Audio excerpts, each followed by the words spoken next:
여러분, 다윗하면 생각나는 것이 무엇입니까?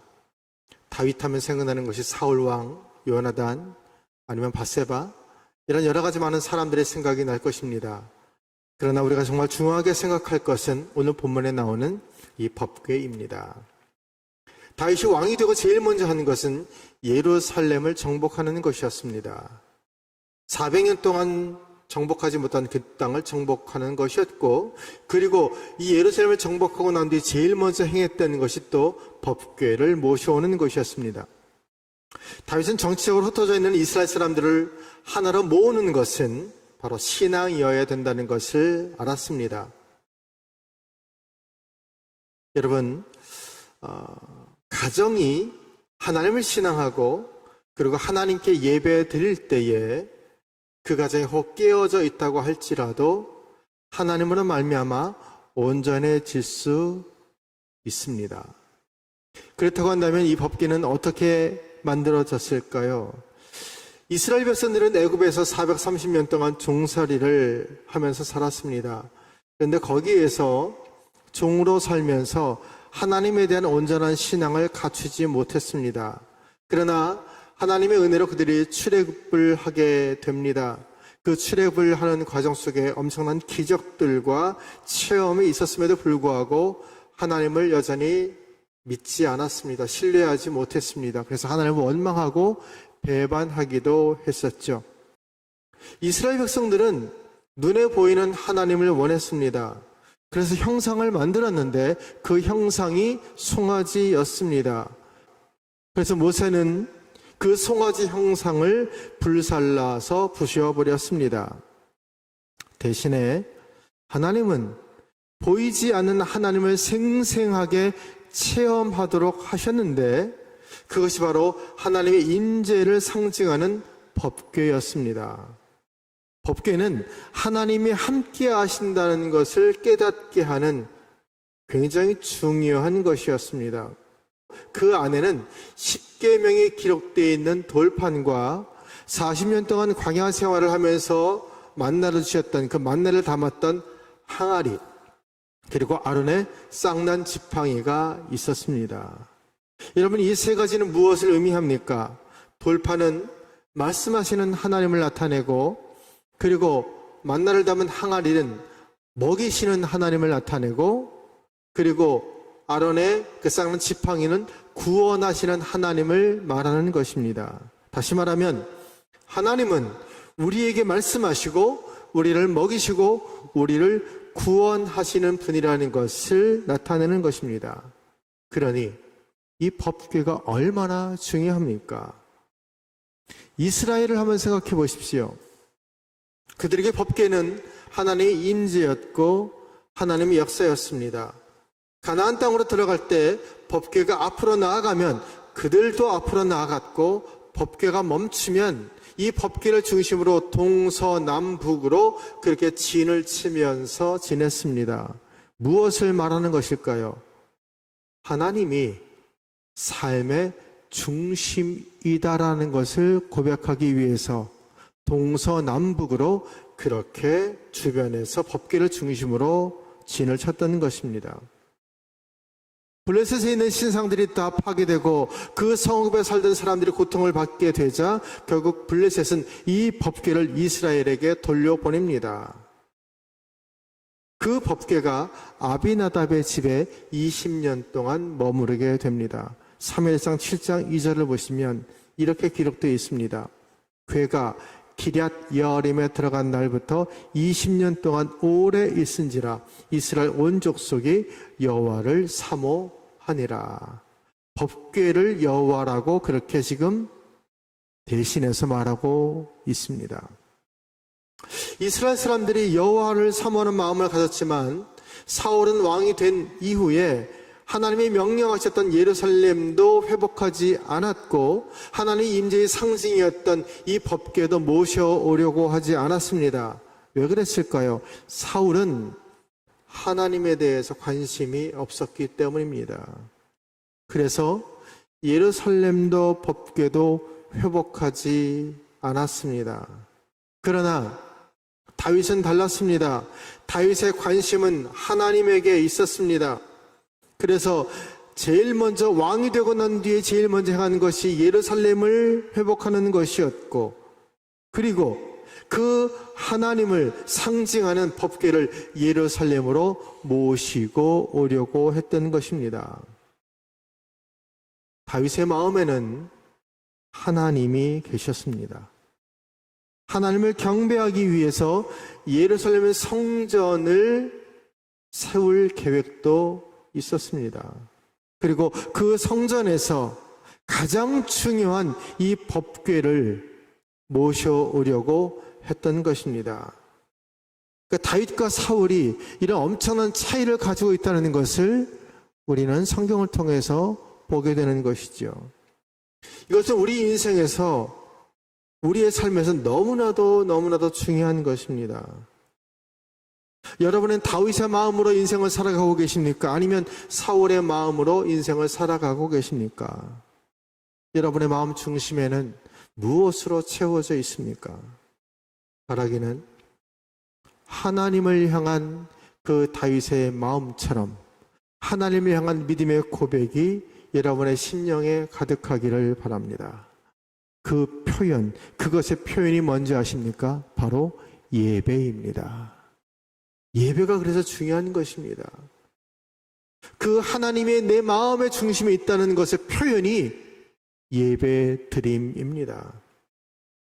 그런데 문제가 있습니다. 문제는 오래전 하나님께서 법궤에 대한 말씀을 하실 때에 하나님께서 하셨던 말씀을 그가 따르지 않았다는 것입니다. 이 법궤를 옮길 때에는 제사장의 어깨에 메고 이 법궤를 이동하라라고 분명히 말씀을 하셨습니다. 그런데도 다윗은 이 제사장의 어깨에 법궤를 메고 이동하는 것이 아니라 새 수레에 메고 이동하게 합니다. 왜 그랬을까요? 다윗이 착각한 것이 무엇입니까? 다윗이 잘못한 것이 무엇입니까? 하나님께 묻지 않고 자기 생각대로, 자기 판단대로 했습니다. 그때 그렇게 했으니까 지금도 이렇게 하면 될 거야. 결국 사단이 납니다. 낙원의 타작마당에 이르렀던 이 수레가 무엇 때문인지 소가 놀라서 뛰었습니다. 그러자 수레가 흔들렸고 수레 위에 올려져 있던 법궤도 흔들렸습니다. 그러자 수레에 타고 수레 위에 올라타고 있었던 우사가 그 흔들리는 법궤를 탁 하고 잡았습니다. 그런데 놀랍게도 법궤를 잡았던 우사가 그 자리에서 즉사합니다. 상식적으로 생각해 보십시오. 우사가 지금 뭘 잘못했습니까? 법궤는 흔들리고 있었고 우사는 그것을 딱 흔들리는 법궤를 잡았는데 그것이 뭐가 잘못입니까?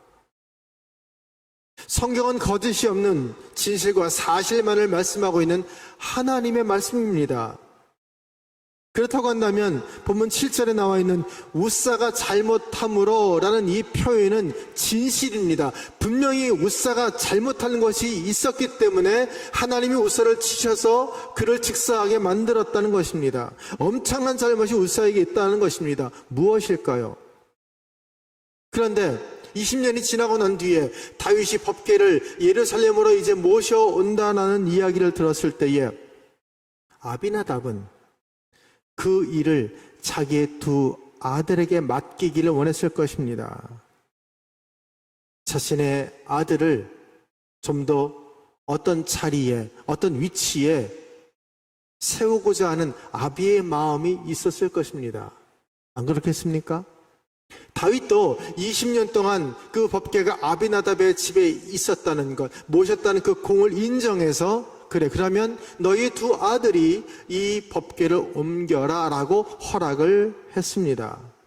당시 상황을 한번, 성경에 기록되어 있는 상황을 한번 보십시오. 법궤를 모시기 위해서 3만 명을 모집했습니다. 우사와 아효가 법궤를 수레에 싣고 나오자 수금과 비파와 소고와 앙금과 제금을 연주하는 사람들이 뒤에서 연주를 하면서 그렇게 따라옵니다. 3만 명이나 되는 많은 사람들이 그 뒤를 따라옵니다. 그리고 우사는 아효는 맨 앞에 있었고 우사는 그 수레 위에서 법궤를 모시고 갑니다. 그리고 자기 뒤에 3만 명 이상이나 되는 사람들이 따라옵니다. 그때 우사는 무슨 생각을 했을까요? 자기가 대단한 사람이 된 것처럼 생각했을 것입니다. 우쭐대고 싶은 마음이 있었을 것입니다. 법궤가 자기 집에 20년 동안 있었다는 것을 자랑하고 싶었을 것입니다. 더 나아가 자기가 법궤를 지금까지 지켰다라고 말하고 싶었을 것입니다. 지금 자기 뒤에 왕인 다윗도 따라오고 수많은 정치인도 권력자도 따라오고 제사장들도 따라오고 궁중의 악사들이 연주하면서 그렇게 따라오고 있습니다. 우사는 마치 자기가 최고가 된 듯한 착각을 했을 것입니다. 우사는 자신의 열심으로 하나님의 영광이 드러난다라고 생각한 것입니다. 아니, 자신의 열심이 하나님의 영광 위에 있었습니다. 자신의 의가 하나님의 거룩함보다, 하나님의 임재보다, 하나님의 그 현현보다 더 높아져 있었던 것입니다. 그렇다고 한다면 두 번째 우사의 잘못이 무엇입니까? 다시 말씀드리지만 법궤는 하나님의 임재, 하나님의 상징입니다. 쉽게 말하면 법궤는 보이는 하나님을 나타냈던 것이었습니다. 그래서 아까도 말씀드렸던 것처럼 법궤 안에 있었던 것을 통해서 하나님은 말씀하시는 하나님, 먹이시는 하나님, 구원하시는 하나님이라는 것을 이 법궤를 통해서 보여주시려고 했던 것이죠. 여러분, 하나님이 세상의 어떤 것에 의해서 흔들리고 그래서 무너지는 존재이십니까? 아닙니다. 지금 우사는 자신의 힘으로, 자신의 손으로 흔들리는 그 법궤, 흔들리는 하나님을 붙잡으면 하나님도 온전할 수 있다라고 생각한 것입니다. 자기 뒤를 따르는 3만 명이 넘는 사람들에게 그것을 보여주고 싶었던 아주 어리석은 교만이 그 속에 가득 차 있었던 것입니다. 여러분, 우리가 하나님을 붙잡아야 하나님이 온전할 수 있습니까? 아닙니다.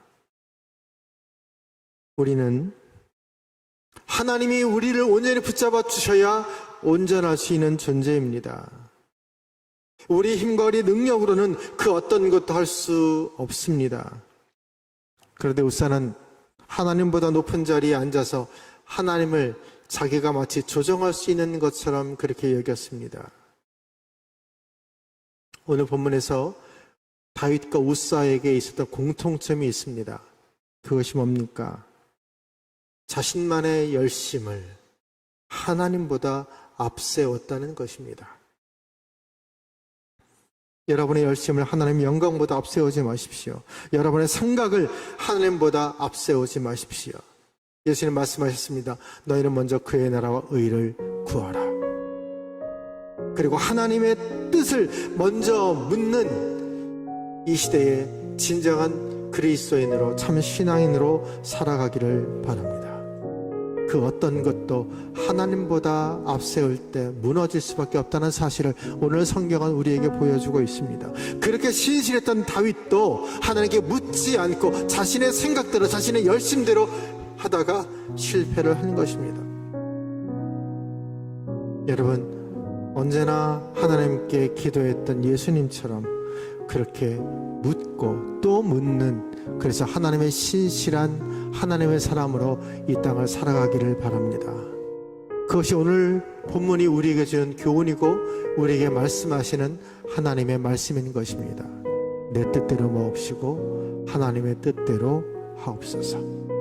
그래서 여러분의 인생이 성공적인 하나님의 기쁨이 되는 복된 인생이 되시기를 주님의 이름으로 축복합니다.